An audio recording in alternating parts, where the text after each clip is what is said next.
we are continuing the conversation with John Peace as he shares an intriguing story his grandfather, a B-17 bomber pilot, shared while he was stationed in England at Bury St. Edmunds Air Force Base.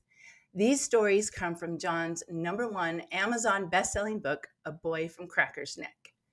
Thank you for coming back, John, and sharing the stories that you've preserved for us all to learn about. Well, thank you for having me. It's a pleasure to be here. Thank you very much. So this story actually comes from a chapter in your book, and the chapter is really interesting because it begins with some of the statistics of just how dangerous it was to be a bomber pilot.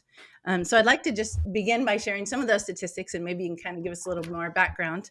It says that the U.S. 8th Air Force, which flew daylight missions over Europe, had a death rate of 19%. For those who were lucky enough to survive being shot down, the odds of becoming a prisoner of war were even higher, at 17%. The RAF Bomber Command, who flew the more dangerous night missions, had a staggering death rate of 44.5%. That is a huge jump from the 19% in the daytime, with only an 8% chance of becoming a POW. That would be interesting to see why those statistics varied so much between day and night. The reality of the situation was that the average bomber crew member was just 22 years old and facing near impossible odds. Despite the high death toll, the rules of the game remained unchanged. Why do you write that? Why do you comment on it, the rules of the game not changing? Well, I mean, we're sitting here looking back, and you would think a death rate. Okay, 4 or 5 missions, chances are, your odds were up and you were going to die. You would think they would lower the limit from 25. Yeah, Because nobody was getting to 25. that's right, because 25 was the minimum. And for no other reason, just to give people hope of getting out of this thing alive.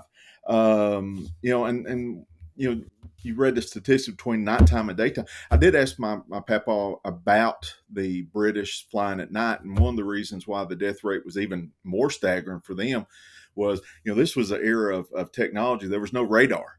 So could you imagine flying at night and you could not use any lights inside the cabin because that would attract fighter, or that would alert anti-aircraft artillery.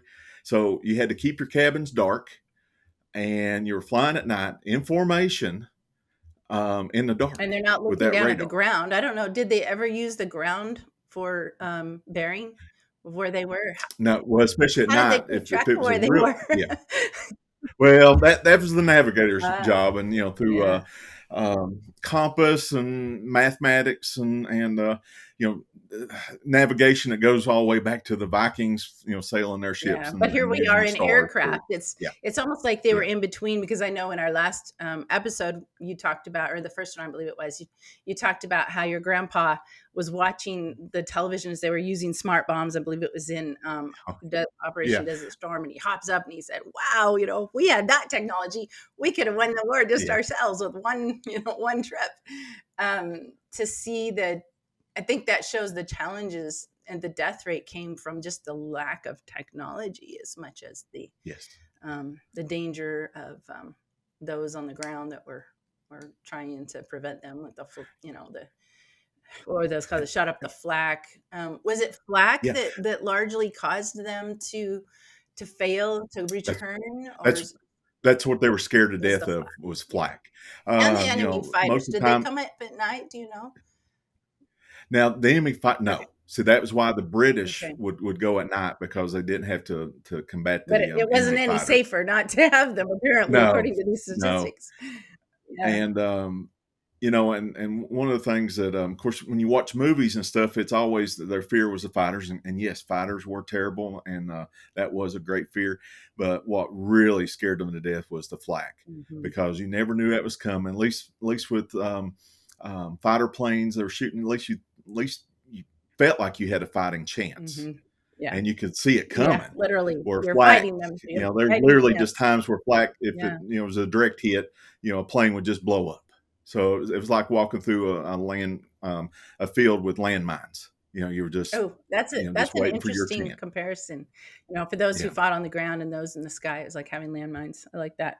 So, a little more from your book. It says Hmm. before 1944, each crew had to complete the 25 grueling combat missions in order to be eligible to return home.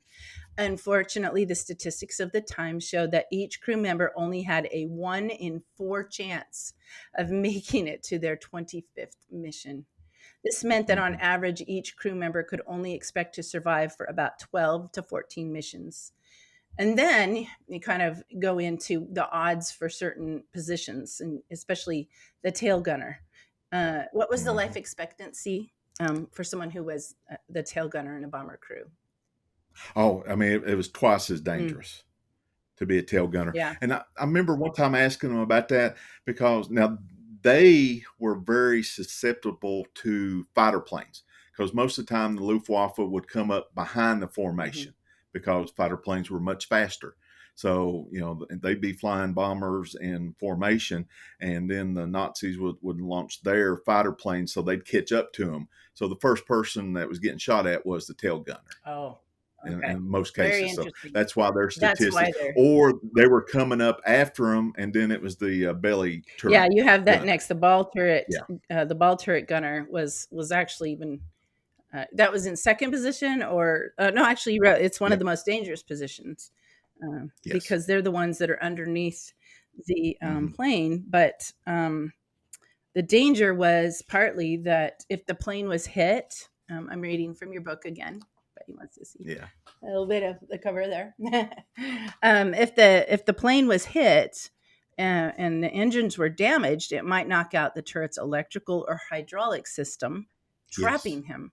And then, if the damage affected the landing gear, the full weight of the plane would come crashing down on the ball turret gunner and the skid, leaving nothing but scraps of metal Hmm. and shattered dreams. Wow, Yeah. that's quite a statement. To think about that. I mean, I know we've all watched Memphis Belle. Well, probably a lot of people have Hmm. watched Memphis Belle, and we saw that there's a part where the ball turret gunner's like trapped and he's freaking out and they're trying to get him out. Yeah. But they don't show the experience of what would happen if he hadn't got out. Which is just he's Yes. just and but the thing is this is the reality of war. I think sometimes we watch movies that, I mean, they definitely have the tragic moments, but you kind of get the heroic moments where they just get saved in the nick of time. And but to think about just how many men died that way, oh, I Yeah. can't imagine. And the thing is, I have just thinking about it, putting some imagination to it. What if these things happened? What if the electrical or hydraulic went out and they couldn't get out? Or what if the landing gear was gone and they had to land? That Hmm. ball turret gunner is in there knowing his death is imminent, not able Yes. to get out, and Hmm. they just land. Wow, that's quite something. So there's actually a really interesting story that you have in this chapter that we're talking about, and I'm going to set the scene a little bit, and then I want you to take Hmm. it from there. So the Okay. the scene is that they're at this Bury St. Edmonds Air Field, Air Base. They lived in barracks, and Hmm. they would all go on the missions. And I guess there were various groups, and they'd fly at different times, but they got to know each other really well, and there was a protocol for what to do with their personal belongings, because based on the statistics we just discussed, a lot of people did die Hmm. and get missing and not come back. So they would wait a little while, and then they would actually, rather than sending the personal belongings home, it was the protocol at that time to divide it up among the others that were in their barrack. And I think it's interesting that you write here that the items would be often distributed to settle any outstanding debts from poker games. That Yeah. was probably the first people to get it, were the ones that had won a poker game that they owed. And let me set that scene a little bit of. Yes, please I mean, that take it seems from very there. We know impersonal. Not, where we're yeah. going Okay. with it. Um, So, my I remember, I would hear some of these stories, and they would be little snippets of jokes and hijinks and all that. And my granddad always, one of the movies he said that was so true. It wasn't World War II movie. It was the early 70s MASH movie in 1972 when it came out. And they were surrounded by so much death and destruction. So the hijinks and the jokes were just everywhere, and you lived in the moment. Yeah. I mean, you lived to the next poker game. That's all that. I mean, that was all you hoped for, Mhm. was not to get home. I mean, my granddad said, you'd already kind of realized that, I'm not getting out of It this, probably and neither is probably took nobody the else. pressure off them not to be Yeah, worried about their 1 in 4 chance of living, so they just had to yeah. interesting. It'd be interesting to find out what it's like to live so in the moment. I'm sure that they did, because that might be all you What have is this moment. I know, and what's interesting, my granddad would talk about that was probably the most peaceful time in his life, Wow. You aren't because stressed about the future like the rest of us get. You're just yeah. like, "I just, wanna get through So the war." there So thus the hijinks, thus Mhm. the laughter, and I put in like 1 in 4. And put in perspective, I played high school football, and they say you play 10 games in a season, a local game. Can you imagine every game you were getting on the bus with 20% less people, and they were gone Yeah. forever And on your pretty team? dramatic, gory ways in a lot of cases. Yeah. Yeah. So that's kind of the setup with the hijinks, the where they play poker, where they everything was about a bet. They were always love Mhm. practical jokes, but it was a stress relief. If you study psychology, they're doing that because of what a terrible situation they're Well, in, and I'll and point out that your book is very entertaining and yeah, very funny at a lot in a yeah, lot of times, and I think it's because of that. You yeah. you are able to capture what your grandfather and all those around him that talked to you, the veterans that you grew up around, and convey the humor and the personalities that they had, as well as the Mhm. history. And yeah, And for us sitting here looking back, a little bit of their hijinks and jokes would look like a little dark humor, but it mhm, was just the situation they were yeah, in. You would think that ain't too funny, but for them, they had to make which fun is of it. very That's interesting. how they survived, Yeah. and everything. But I'll So go ahead in and get yeah, started so on in the this if book, you would like. there's Okay. a person yeah, go ahead and share about the person who they thought had been deceased. Back from the dead. Yes. Yeah. Um, After a few months of terrible missions with heavy losses, Jimmy took some of the rations back to his captain's barracks just to eat and lay down. But little did he know the real entertainment for the night was about to begin. The sudden and forceful opening of the barracks' big metal door was like a thunderbolt in the still of the night, jolting Jimmy and his fellow airmen from their slumber. As he rubbed the sleep from his eyes and peered out from the bunk, Jimmy's heart raced with fear. Was it air raid? Well, if it was air raid, where was the alarm siren?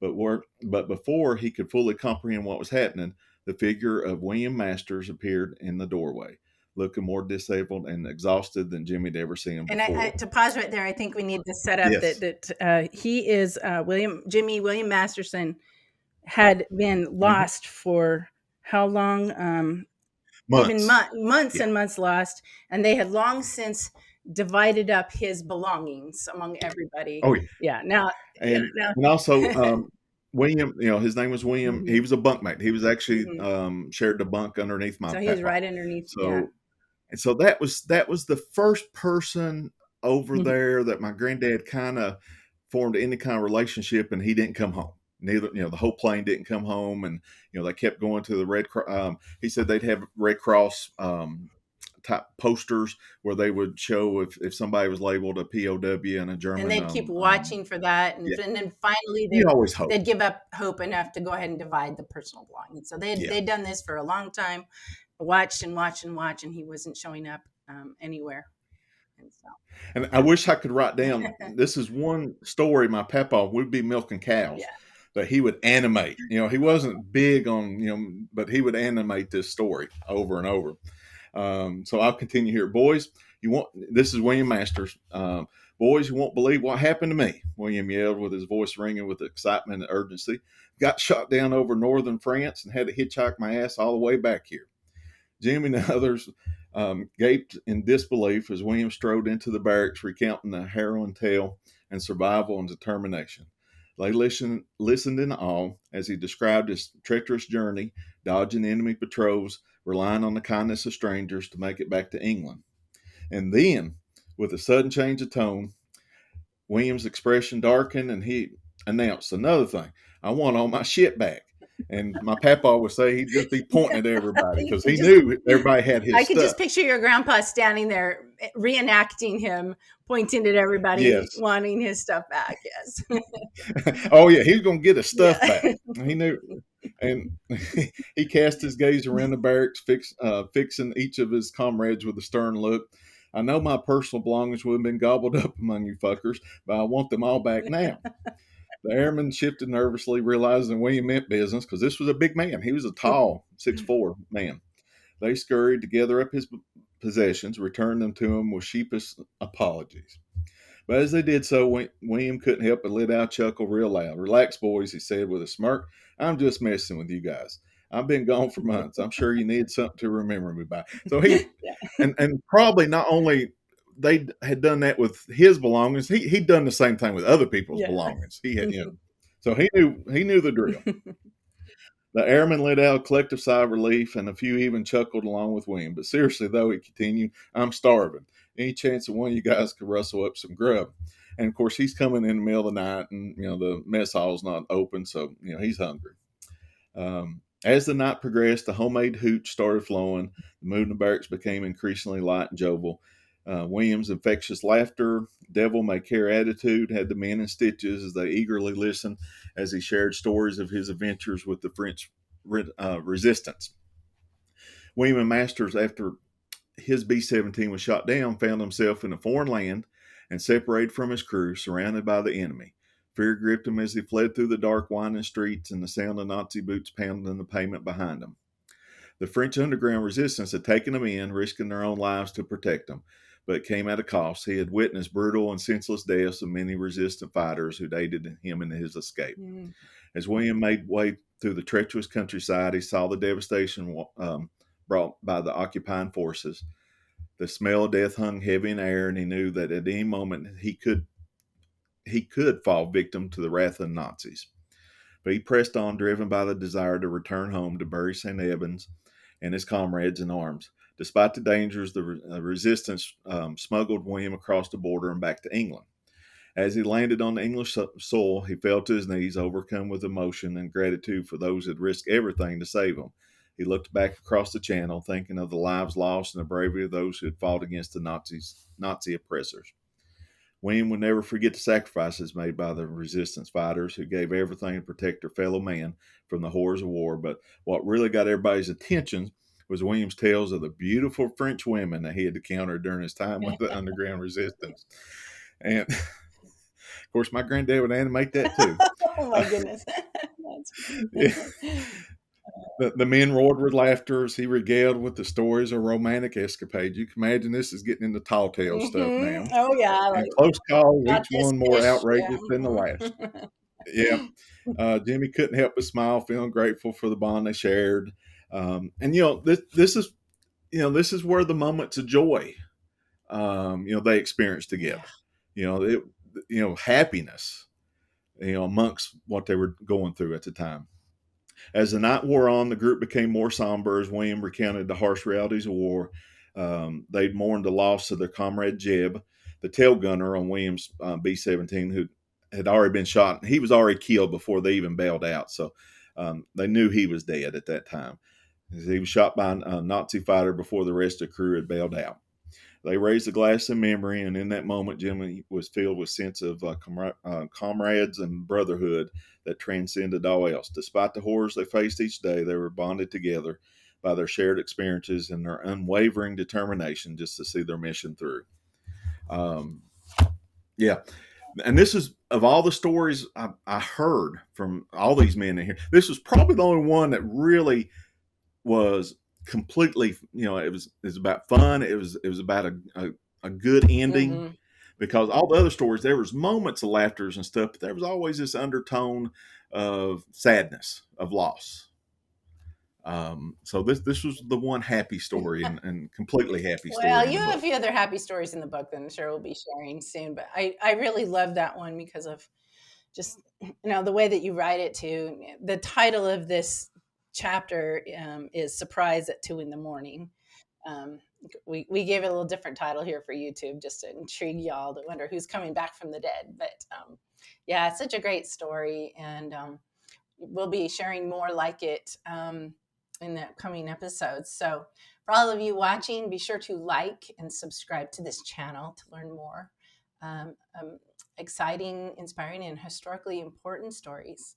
Also, if you are interested in becoming a published author yourself, follow this channel to learn how, because I'll be posting a lot of other videos just to kind of share some of my expertise as a publisher of Triumph Press, and also just to help you have the confidence to believe you can write and share important stories. So in the next interview with John Peace, we will learn about Operation Gomorrah, the first time the U.S. Air Force targeted civilians, and what that was like for those commanded to fulfill these missions, including the perspective of John's grandfather, Captain Jimmy Galloway. Thanks for watching.